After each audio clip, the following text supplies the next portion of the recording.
Protecting your cards is super important, but there's also a lot of choices out there. So I bought the BCW Z Folio binder per recommendation from one of our subscribers to see if it's worth the price, and hopefully you don't have to waste your money on it. And I'm not sponsored by them at all. I have no affiliate to them, so like I spent my own money on this, we brought it in myself, like I have not been in contact with them. So let's get into the BCW Z Folio binder. I'll go over some specs, we'll go into some features, and I'll give you my final opinion at the end. So you might be familiar with BCW. They're kind of like a big name in card accessories. They make binders, obviously. They got binder sheets for cards, sleeves, and honestly, they make some of my favorite storage boxes. But I've never tried any of their binders out. So the Z Folio is actually probably one of their more pricey options to store cards. When I purchased this on Amazon, it was going for $28, which is a few dollars more when it's something like compared to like the Vault X binder, and as well as even just some of the Ultra Pro binders. The BCW Z Folio does come in quite a few different colors though, so you have colors options for like different types of cards, different sets of cards. You got a lot you could do with all of this.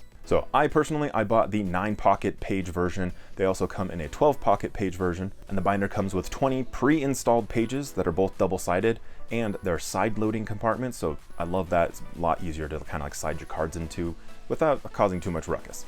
The binder is a pretty good size though, so like when you're holding it, like you shouldn't lose your grip on it. It is running 13.98 inches tall, 10.24 inches wide, and 1.38 inches thick, if you want to get into the specifics. BCW has been around for a while, so like I feel like they're pretty trustworthy. I trust them with a lot of my other cards, so I'm really not worried about like the longevity or quality of this product. Like I know it's going to be good. The binder is wrapped in a leatherette as well, which gives me a lot of confidence, because just in case, you know, maybe you got to like sprint out to your cards, maybe there's a sprinkle going on, or maybe there's just a mishap, you spill a drink. Your cards are probably going to be fine as long as you don't drop it into a big body of water. It does have a pretty decent zipper to it. It's got a decent feel to it. It's kind of like crispy, a little bit dry maybe it needs a little bit of lubrication.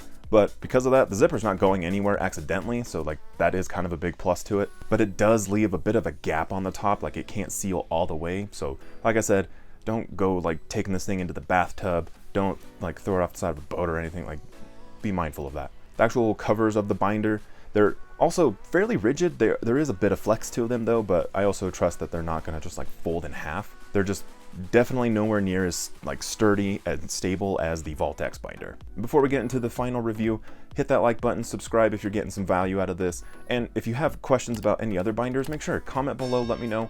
Maybe I'll buy it and do a little bit of a review. And I will have this binder linked down in the description, as well as products that I reviewed and have actually used myself down in the description. So the BCW Z Folio, do I recommend it? Yeah, I've been collecting cards for over like 20 years now. I've used everything from the cheap 3-ring binders all the way up to like the Vault X, the BCW, and I like this binder. It's just, my big issues are the price point. It is a little bit more spendy. Unless you can find it on the deal, I've seen some sellers selling it for like 20 bucks. That's a pretty good deal. But as collectors, we gotta be smart about our money. Those dollars need to go a long way. So personally, I still really like the Vault X as my like #1 binder right now. I feel like it bridges that gap between quality and price really well, but it's also nice to spice it up with the BCW. They've got different colors, different materials, or maybe you just really like BCW and you want to have the whole line of products. But if you're truly looking for bang for your buck, you might want to look elsewhere. Thank you so much for your time. Remember, comment below so this way you don't got to waste your time and money on binders that aren't great. Spend responsibly out there, take care of each other, and I'll see you guys very soon on the next one.